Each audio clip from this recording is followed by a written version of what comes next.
Hi friends, welcome back to my channel. ಇವತ್ತು mutton ಸಾಂಬಾರು ಮಾಡೋಣ ಅಂದ್ಕೊಂಡಿದ್ದೀನಿ. ತುಂಬಾ ರುಚಿಯಾದಂತಹ ಮಟನ್ ಸಾಂಬಾರನ್ನು ಯಾವ ರೀತಿ ಈಸಿಯಾಗಿ ಮಾಡ್ಕೊಳ್ಬೋದು ಅನ್ನೋದನ್ನು ನಿಮ್ಮ ಜೊತೆ ಶೇರ್ ಮಾಡ್ಕೊಳ್ತಾ ಇದ್ದೀನಿ.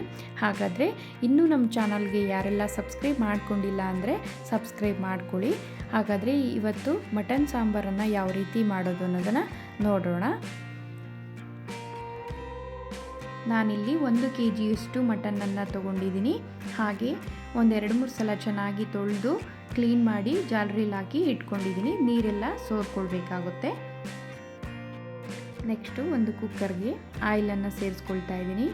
ಸ್ವಲ್ಪ ಆಯಿಲ್ ಬಿಸಿಯಾದ ನಂತರ ಒಂದು ಈರುಳ್ಳಿನ ಚಿಕ್ಕದಾಗಿ ಕಟ್ ಮಾಡಿ ಹಾಕ್ಕೊಳ್ತಾ ಇದ್ದೀನಿ. ಸ್ವಲ್ಪ ಈರುಳ್ಳಿ ಚೆನ್ನಾಗಿ ಫ್ರೈ ಆಗಬೇಕಾಗುತ್ತೆ.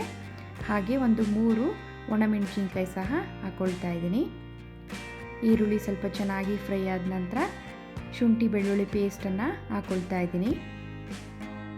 3 ಟೇಬಲ್ ಸ್ಪೂನು ಶುಂಠಿ ಬೆಳ್ಳುಳ್ಳಿ ಪೇಸ್ಟನ್ನು ಹಾಕ್ಕೊಳ್ತಾ ಇದ್ದೀನಿ. ನಾನ್ ವೆಜ್ಗೆಲ್ಲ ಸ್ವಲ್ಪ ಶುಂಠಿ ಬೆಳ್ಳುಳ್ಳಿ ಪೇಸ್ಟೆಲ್ಲ ಚೆನ್ನಾಗಿ ಹಾಕಬೇಕಾಗುತ್ತೆ. ನೆಕ್ಸ್ಟು ನೀರೆಲ್ಲ ಸೋರ್ಕೊಂಡಿದೆಯಲ್ಲ, ಈಗ ಮಟನ್ ಹಾಕ್ಕೊಳ್ತಾ ಇದ್ದೀನಿ. ಮಟನ್ ಹಾಕಿ ಚೆನ್ನಾಗಿ ಮಿಕ್ಸ್ ಮಾಡ್ಕೊಳ್ಬೇಕಾಗುತ್ತೆ. ಶುಂಠಿ ಬೆಳ್ಳುಳ್ಳಿ ಪೇಸ್ಟೆಲ್ಲ ಮಟನ್ಗೆ ಇಟ್ಕೊಳ್ಬೇಕು. ಆ ರೀತಿ ಚೆನ್ನಾಗಿ ಒಂದು 5 ಮಿನಿಟ್ಸು ಚೆನ್ನಾಗಿ ಇದನ್ನು ಫ್ರೈ ಮಾಡ್ಕೊಳ್ಬೇಕಾಗುತ್ತೆ. ಅದು ನೀರು ಬಿಟ್ಕೊಳ್ಳುತ್ತೆ, ಅಲ್ಲಿವರೆಗೂ ಸಹ ಚೆನ್ನಾಗಿ ಫ್ರೈ ಮಾಡ್ಕೊಳ್ಬೇಕು.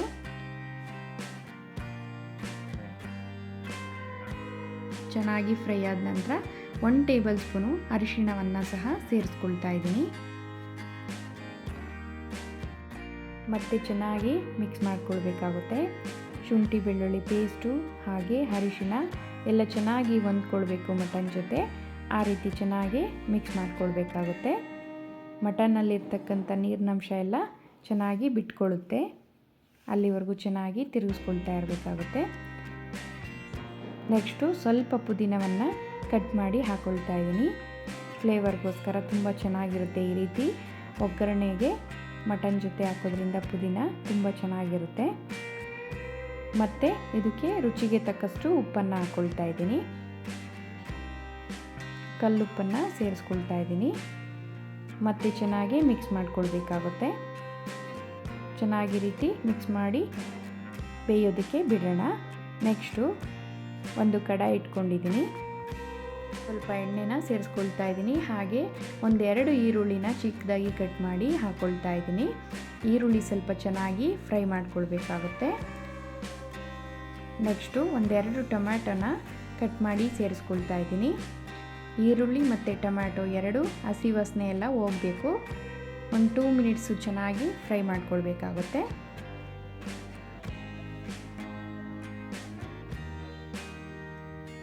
ಸ್ವಲ್ಪ ಈರುಳ್ಳಿ ಟೊಮೆಟೊ ಎಲ್ಲ ಫ್ರೈ ಆದ ನಂತರ ಲವಂಗ, ಚಕ್ಕೆ ಹಾಗೆ 1 ಏಲಕ್ಕಿ ಮತ್ತು 1 ಟೇಬಲ್ ಸ್ಪೂನ್ ಗಸಗಸೆನ ಸೇರಿಸ್ಕೊಂಡು ಚೆನ್ನಾಗಿ ಮಿಕ್ಸ್ ಮಾಡ್ಕೊಳ್ಬೇಕಾಗುತ್ತೆ.